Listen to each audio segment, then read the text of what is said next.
नमस्कार, स्पॉटलाइट हरियाणा में आप सभी का स्वागत है। मैं हूं शिखा माजन। सबसे पहले हम हरियाणा की इस हफ्ते की बड़ी खबरों पर नजर डालेंगे। इसी के साथ हम बात करेंगे हफ्ते की बड़ी राजनीतिक खबर की, जो कि है इनेलो बसपा गठबंधन की। लेकिन सबसे पहले नजर डालते हैं शंभू बॉर्डर के खुलने की।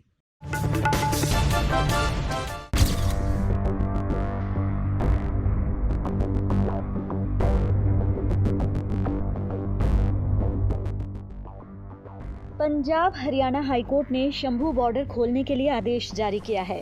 हाईकोर्ट ने हरियाणा सरकार को आदेश दिया है कि एक हफ्ते के भीतर शंभू बॉर्डर को खुलवाया जाए। हाईकोर्ट ने पंजाब हरियाणा को कानून व्यवस्था बनाने का भी आदेश दिया है। खनौरी बॉर्डर पर जान गंवाने वाले किसान शुभकरण सिंह की मौत की जांच के लिए SIT बनाने का आदेश भी जारी किया गया है। सर, अभी ऑनरेबल कोर्ट ने ये ऑर्डर करा है कि विद इन 7 डेज जो शंभू बॉर्डर पे बैरिकेडिंग है उसको हटा दिया जाए। इसके साथ साथ कोर्ट ने पंजाब सरकार और हरियाणा सरकार दोनों को निर्देश दिए हैं कि लॉ एंड ऑर्डर को मेंटेन रखा जाए। साथ में ये भी बोला है कि अगर पंजाब की तरफ भी कोई शंभू बॉर्डर पे बैरिकेडिंग है या कोई ऑब्स्ट्रक्शन है उसको भी हटाया जाए। कोर्ट ने अपने ऑर्डर में ये भी कहा है कि अगर कोई प्रोटेस्ट करना चाहता है तो designated places have been identified by both these states. Anyone can protest peacefully at that designated place, but after obtaining due permission from the district magistrate. That is the law. एक किसान शुभकरण की, जैसे आपको याद होगा, हत्या हुई थी। तो हमारा इल्जाम था कि इसकी जो है, इसमें हरियाणा पुलिस दोषी है, इसकी जांच होनी चाहिए। तो उसमें कोर्ट ने FSL रिपोर्ट भी मंगवाई थी। कल FSL रिपोर्ट खोली गई तो उसमें एक बड़ी शॉकिंग रिवलेशन हुआ। उसमें बात निकल कर आई है कि उसकी जो गोली लगी है वो शॉटगन से लगी है। हरियाणा पुलिस के पास शॉटगन नहीं होती थी, ये बात कोर्ट में आई। इससे अगर हम पीछे जाएं तो किसान जो आगू थे, उनका एक इल्जाम था कि सारी एट्रोसिटीज में हरियाणा पुलिस के साथ कुछ सिविल ड्रेस में भी लोग थे। उनका कहना था कि वो भाजपा के साथ जुड़े हुए जो ऑर्गेनाइजेशन है उनके लोग भी थे। तो उस टाइम पे उसको सबने डिसमिस कर दिया, ये कह के कि नहीं वो पुलिस वाले थे यूनिफॉर्म में। अभी एकदम से एक फैक्ट आया है तो कोर्ट का ये प्रिजम्पशन था कि अगर ये शॉटगन जो है, क्योंकि ये पुलिस के पास वेपन नहीं है तो पुलिस की गोली नहीं है, तो ये गोली किसकी है ये तो जांच होनी है। क्योंकि वो matter already justice Jayshree Thakur की कमेटी के पास मैटर पेंडिंग है, तो उस मामले में ज्यादा विस्तार में चर्चा नहीं हुई। शंभू बॉर्डर खुलवाने की मांग को लेकर अंबाला निवासी एडवोकेट वासु शांडिल्य ने पंजाब हरियाणा हाईकोर्ट में जनहित याचिका दाखिल की थी। याचिका में केंद्र, हरियाणा व पंजाब सहित किसान नेता स्वर्ण सिंह पंढेर और जगजीत डल्लेवाल को पक्ष बनाया गया था। जी, आज जो PIL फाइल की गई थी, शंभू बॉर्डर को लेकर फाइल की गई थी, इसको खोला जाए और खनौरी बॉर्डर को भी खोला जाए, हमने मांग की गई थी। हमारी PIL में आज हाईकोर्ट ने क्लैरिफाई किया कि किसानों के लिए ही नहीं बल्कि शंभू बॉर्डर सबके लिए खोल दिया गया है। तो हमने कहा कि आज 3 दिन हो गए हैं, अब तक कोई इस पे एग्जीक्यूट ऑर्डर नहीं हो रहे हैं हाईकोर्ट के। तो हाईकोर्ट ने कहा कि अभी 4 दिन पड़े हैं, हमने 1 हफ्ते का टाइम दिया था। अगर 1 हफ्ते में बॉर्डर नहीं खुलता तो हम दोबारा हाईकोर्ट के आगे प्रेयर करेंगे और प्रीपोनमेंट लगा के एप्लीकेशन हाईकोर्ट को बताएंगे कि बॉर्डर नहीं खुला। पर हमें उम्मीद है बॉर्डर खुल जाएगा। और सेकंड मांग हमने की थी खनौरी बॉर्डर को खोलने की आज, तो हाईकोर्ट ने कहा कि खनौरी एक बार शंभू बॉर्डर खुल जाए, उसके बाद हाईकोर्ट खनौरी को लेकर सुनवाई करेगा। और तीसरी मांग हमारे द्वारा ये की गई थी कि जो ये मेरी PIL है वह किसानों को रास्ता देने के लिए नहीं, इसलिए की गई थी क्योंकि जो अंबाला का व्यापार था ठप हो गया था। अंबाला का जो कारोबार था वह स्टारवेशन की तरफ जा रहे थे लोग। अंबाला में जो व्यापारी थे उनके पास सैलरी देने के लिए पैसे नहीं थे। तो इस करके हमने एक हाईकोर्ट में PIL फाइल की थी और हाईकोर्ट ने मेरी तमाम पिटिशनों को क्लब करके अब इसमें 7 अगस्त की डेट लगाई है और हमें आशा है कि शंभू बॉर्डर, खनौरी बॉर्डर खुलेगा। इस बीच शुक्रवार को शंभू बॉर्डर को खोलने के पंजाब और हरियाणा हाईकोर्ट के आदेश पर सुप्रीम कोर्ट ने बड़ी टिप्पणी की। सुप्रीम कोर्ट ने सवाल करते हुए हरियाणा सरकार से कहा कि राज्य सरकार हाईवे के यातायात को कैसे रोक सकती है, बल्कि राज्य सरकार का काम है कि वो यातायात को नियंत्रित करे। हम कह रहे हैं कि बॉर्डर को खुला रखें लेकिन उसको नियंत्रित भी करें। आखिर राज्य सरकार हाईकोर्ट के बॉर्डर को खोलने के आदेश को चुनौती क्यों देना चाहती है? तो आज स्टेट ऑफ हरियाणा ने आर्ग्यू किया, जो पिछली बार 10 तारीख को अभी हमने शंभू बॉर्डर खुलवाने का ऑर्डर किया है कि ये भी bad in I of law है। तो हमने इसको अपोज किया कि ये पूरा जस्टिफाइड ऑर्डर है। पिछले 6 महीने से ये बैरिकेडिंग बैरिकेडिंग की वजह से जनता, daily commuter including farmers, businessman, labours, all are suffering. तो जज साहब ने हमारी आर्गुमेंट को कंसीडर करते हुए एक पॉइंट रखा कि हाँ, अगर फार्मर्स को आगे जाना है तो वो उनका मौलिक अधिकार है, वो भी इंडिया के सिटीजन है। हमारी सरकार हमेशा जो भी न्यायालय का आदेश है उसका सम्मान करती है और निश्चित तौर पर हाई कोर्ट और सुप्रीम कोर्ट के द्वारा जो आदेश दिया गया है सरकार पूरी तरह से उसका पालन करेगी। लेकिन मैं अपने किसान भाइयों से निवेदन करना चाहूंगा कि जनहित को ख्याल में रखते हुए, जनता की तकलीफों को मद्देनजर रखते हुए कहीं भी कोई परमानेंट जो पड़ाव है या परमानेंट रास्ता रोकने का वो जो कोई कार्य ना करें। दरअसल किसान आंदोलन के कारण बंद पड़े शंभू बॉर्डर को खोलने के पंजाब हरियाणा हाईकोर्ट के आदेश के खिलाफ हरियाणा सरकार ने सुप्रीम कोर्ट में अपील की थी। आपको बता दें कि गुरुवार को ही पंजाब हरियाणा हाईकोर्ट ने किसानों के दिल्ली कूच को रोकने के लिए 6 महीने पहले बंद किए गए शंभू बॉर्डर को 1 हफ्ते में खोलने का आदेश दिया था। हाईकोर्ट ने सभी पक्षों को सुनने के बाद कहा था कि ये बॉर्डर पंजाब, हरियाणा, दिल्ली और जम्मू कश्मीर के बीच नागरिकों की आवाजाही के लिए जीवन रेखा है। इसे बंद रखने की अनुमति नहीं दी जा सकती। हरियाणा सरकार को जाग जाना चाहिए। शंभू बॉर्डर को हमेशा के लिए बंद नहीं किया जा सकता। हाईकोर्ट ने दोनों राज्यों को ये सुनिश्चित करने का भी निर्देश दिया कि कानून व्यवस्था बनी रहे और राजमार्ग को उसके मूल गौरव पर बहाल किया जाए। कोर्ट ने किसान संघ को ये सुनिश्चित करने का निर्देश दिया कि वे कानून का पालन करें। दरअसल लगभग 5 महीने से नेशनल हाईवे 44 किसान आंदोलन की वजह से बंद पड़े बॉर्डर की वजह से अंबाला के दुकानदार, व्यापारी, छोटे बड़े रेहड़ी फड़ी वाले भुखमरी की कगार पर आ गए हैं। अब जबकि बॉर्डर खुलने की खबर आई है तो दुकानदारों ने राहत की सांस ली है।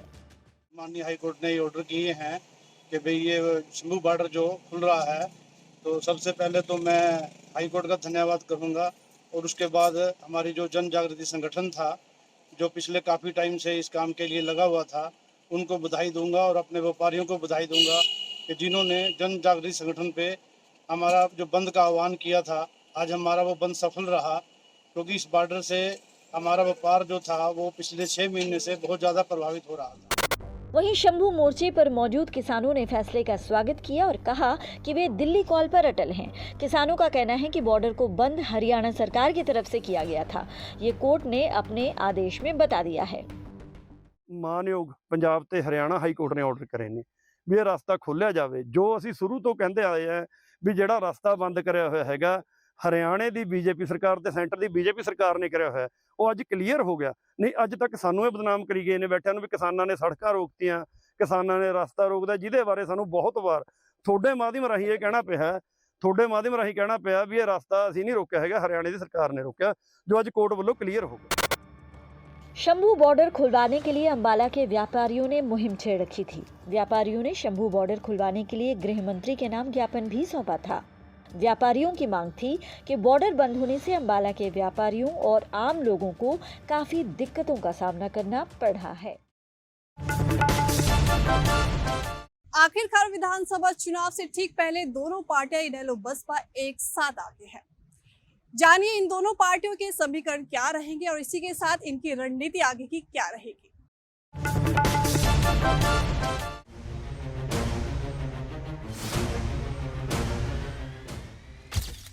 विधानसभा चुनाव को लेकर फिर एक साथ आए इनेलो बसपा। विधानसभा चुनाव के लिए इनेलो बसपा में हुआ गठजोड़। चंडीगढ़ में दोनों पार्टियों के नेताओं ने किया बड़ा ऐलान।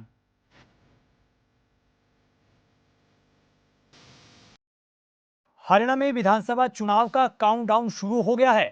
वहीं तमाम राजनीतिक दलों ने सियासी समीकरण बैठाते हुए शतरंज की चाल चलनी शुरू कर दी है और अपनी चुनावी तैयारियां भी तेज कर दी हैं। इसी कड़ी में इंडियन नेशनल लोकदल यानी इनेलो ने प्रदेश की सत्ता में लौटने के मकसद से बहुजन समाज पार्टी यानी बसपा के साथ चुनावी गठजोड़ कर लिया है। चंडीगढ़ में प्रेस कॉन्फ्रेंस के दौरान इनेलो के प्रधान महासचिव अभय चौटाला, इनेलो के प्रदेश अध्यक्ष रामपाल माजरा और बसपा सुप्रीमो मायावती के प्रतिनिधियों की मौजूदगी में आज इस गठजोड़ का ऐलान किया गया है। चंडीगढ़ में संयुक्त प्रेस कॉन्फ्रेंस करते हुए इनेलो विधायक अभय चौटाला ने कहा कि हरियाणा विधानसभा चुनाव के लिए इनेलो बसपा में गठबंधन हुआ है और इस गठबंधन के तहत इनेलो 53 सीटों पर चुनाव लड़ेगी, तो वहीं बसपा 37 सीटों पर अपने उम्मीदवार उतारेगी। इस दौरान अभय चौटाला ने दोनों पार्टियों के कॉमन मिनिमम प्रोग्राम का भी जिक्र किया। साथ ही फ्री पानी, एक गैस सिलेंडर मुफ्त, बुढ़ापा पेंशन 7500 रुपए देने समेत अन्य कई चुनावी वादे भी मौके पर ही कर दिए। इस दौरान अभय चौटाला ने किसान आंदोलन पर बॉर्डर से बैरिकेड हटाने के पंजाब हरियाणा हाईकोर्ट के फैसले का भी स्वागत किया। हमारी सरकार बनने के बाद सबसे पहले एससी वर्ग की जो जितनी लंबित 1 लाख की जो नौकरियां हैं उनको तुरंत उठा जाएगी। उसके साथ एससी और बीसी उनके हिस्से का कोटा जो कांग्रेस और बीजेपी की सरकार में रहते हुए नहीं दिया गया, इनेलो बसपा गठबंधन की सरकार बनते उसको भी दिया जाएगा, पूरा किया जाएगा। हमारी सरकार बनने के बाद एससी वर्ग के लोगों को 100 गज के प्लाट जो भूमिहीन लोग हैं उनको 100 गज के प्लाट देंगे और उसमें दाऊद इब्राहिम आवास योजना के तहत पक्का मकान बना के देंगे ताकि गरीब आदमी को एक सर ढकने की एससी और बीसी वर्ग के बच्चों की जो परीक्षाएं प्रतियोगिताएं परीक्षाओं की जो तैयारियां हैं उसके लिए हम उनको अब तो उनसे पैसा वसूल किया जाएगा, हम उनको निःशुल्क जो है उसकी तैयारी करवाएंगे ताकि वो बच्चे भी भविष्य में आगे बढ़ सके। वहीं बसपा नेता आकाश आनंद ने कहा कि हरियाणा में इनेलो बसपा की सरकार बनने पर अभय चौटाला मुख्यमंत्री बनेंगे और इनेलो बसपा का गठबंधन केवल विधानसभा चुनाव तक सीमित नहीं रहेगा, बल्कि आगे भी सभी छोटे बड़े चुनावों में दोनों दल साथ रहेंगे। हरियाणा प्रदेश में होने वाले विधानसभा आम चुनाव में बीएसपी व इनेलो गठबंधन को लेकर काफी विस्तार से बातचीत हुई थी, जिसमें उसी दिन सीटें भी तय कर दी गई थी, जिसमें से 90 में से 37 विधानसभा की सीटों पर बीएसपी व बाकी सभी सीटों पर इनेलो मिलकर यहां चुनाव लड़ेंगे और उस समय में वह मेरे साथ हमारे पिताजी श्री आनंद कुमार जी तथा श्री बेनीवाल जी भी मौजूद थे। उसकी ही आज चंडीगढ़ में संयुक्त प्रेस कॉन्फ्रेंस में भी घोषणा करने के लिए यह प्रेस कॉन्फ्रेंस बुलाई गई है और हम सभी को यह पूरी उम्मीद है कि यह बना गठबंधन हरियाणा प्रदेश में इस वर्ष होने वाले विधानसभा आम चुनाव में अपना बेहतर रिजल्ट लाएगा तथा अपनी सरकार भी जरूर बनाएगा और फिर सरकार बनने पर बहन जी के आशीर्वाद से वह गठबंधन की ओर से श्री अभय चौटाला जी को ही हरियाणा प्रदेश का मुख्यमंत्री बनाया जाएगा। बताते चले कि साल 1996 में लोकसभा चुनाव के दौरान इनेलो और बसपा के बीच पहली बार गठबंधन हुआ था। उसके बाद साल 2018 में बसपा और इनेलो के बीच राजनीतिक गठजोड़ हुआ, लेकिन यह गठबंधन विधानसभा चुनाव तक लोगों के बीच नहीं पहुंच पाया।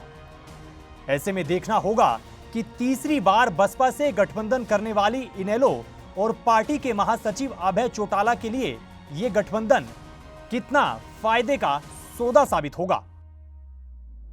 पीटीसी न्यूज हरियाणा के लिए अतुल वर्मा की रिपोर्ट। इनेलो और बसपा फिर से एक हो गए हैं। ऐसे में पीटीसी न्यूज के साथ रामपाल माजरा ने खास बातचीत की है, जिसमें उन्होंने बताया है कि इस गठबंधन से जनता को क्या फायदा होगा। देखिए,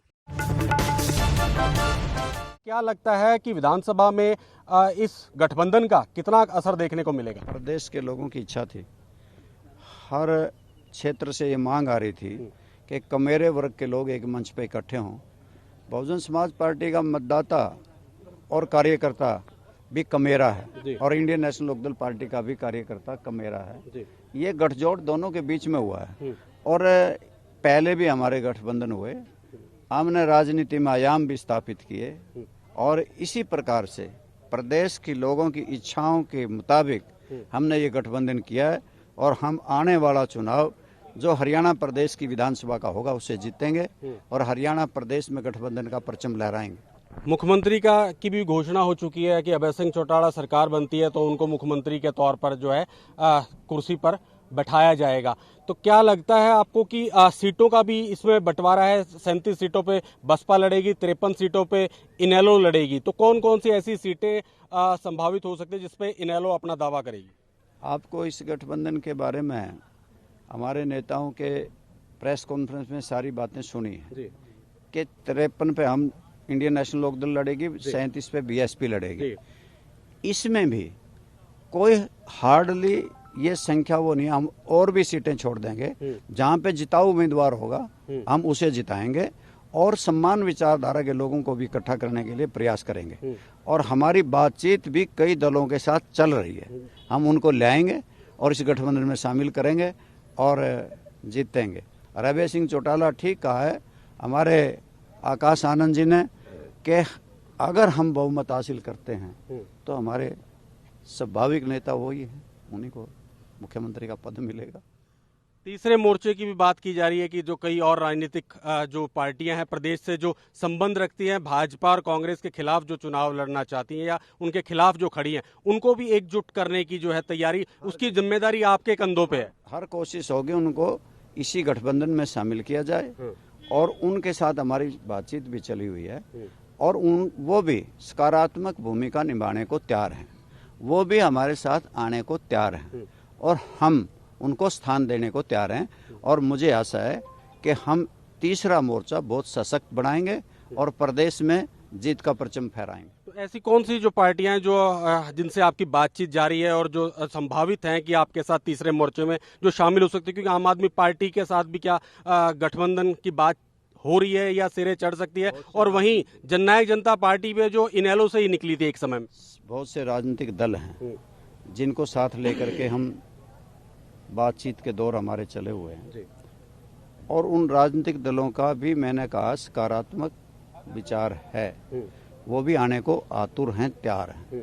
हम जल्द ही उनके साथ मंत्रणा करेंगे और इस मंच में इकट्ठे करेंगे, इस गठबंधन में लाएंगे।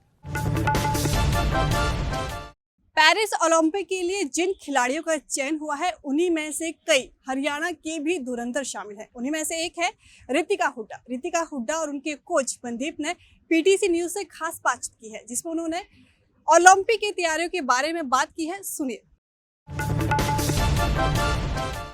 मनदीप जी, आपका पहले तो स्वागत है पीटीसी पे। जिस तरह से रितिका के लिए आप मेहनत कर रहे हो, क्या कहेंगे? सर, वो अभी जैसे हर एक खिलाड़ी का एक सपना होता है तो उसी के तहत अभी रितिका ने अभी देश के लिए क्वालिफाई किया है 76 केजी में, तो और अभी अच्छी प्रैक्टिस चल रही है और अभी परफॉर्मेंस भी काफ़ी पीक पर है। तो हमारे को उम्मीद है कि हम इसमें इस बार ओलंपिक में फिर से चट्टग्राम स्टेडियम से मेडल जीत के आएगी रितिका। रितिका कितने घंटे प्रैक्टिस करती है दिन में, सुबह शाम? सर, अभी जैसे जिस टाइम पे टूर्नामेंट है हमारा उसी टाइम पे हम ट्रेनिंग का सेशन होते हैं हमारे, 2-3 घंटे लग जाते हैं सुबह और 3 घंटे शाम की ट्रेनिंग। कुछ बारीकी के हैं आपके पास जो इनको सिखा रहे हैं, जो कुश्ती के स्पेशल गुरु होते हैं? सर, अभी तो यही है, अभी स्पेशल तो अभी जैसे जो भी वीक पॉइंट है उनको थोड़ा सा अभी काम कर रहे हैं और अच्छे से मतलब काफ़ी अच्छा सुधार भी है और जो हमारे स्ट्रॉन्ग उनको और स्ट्रॉन्ग कर रहे हैं। जो भी जिस तरह से मनदीप जी यहाँ खिला रहे हैं, काफ़ी खिलाड़ियों को सिखाते हैं, तो कितने घंटे सिखाते हैं और कितना आप इनको सीखते हैं?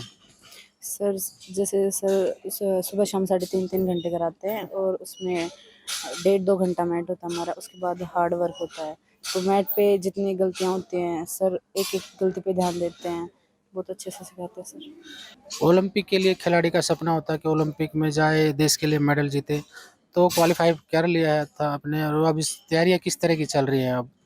सर मेरी तैयारी बहुत अच्छे से चल रही है और जैसे मेरे अपोनेंट है मैं उनके बाउट देख के मतलब उनकी अटैक डिफेंस सब कुछ अच्छे से कर रही हूँ और जहाँ गलती हो रही है सर उन पे ध्यान दे रहे हैं। तो इस बार कितने तैयार हैं आप मेडल के लिए? सर मैं 100% तैयार हूँ, अपना बेस्ट दे के आऊँगी। ये थी हरियाणा के इस हफ्ते की बड़ी खबरें। अगले हफ्ते स्पॉटलाइट हरियाणा में आपसे फिर मुलाकात होगी, तब तक के लिए नमस्कार।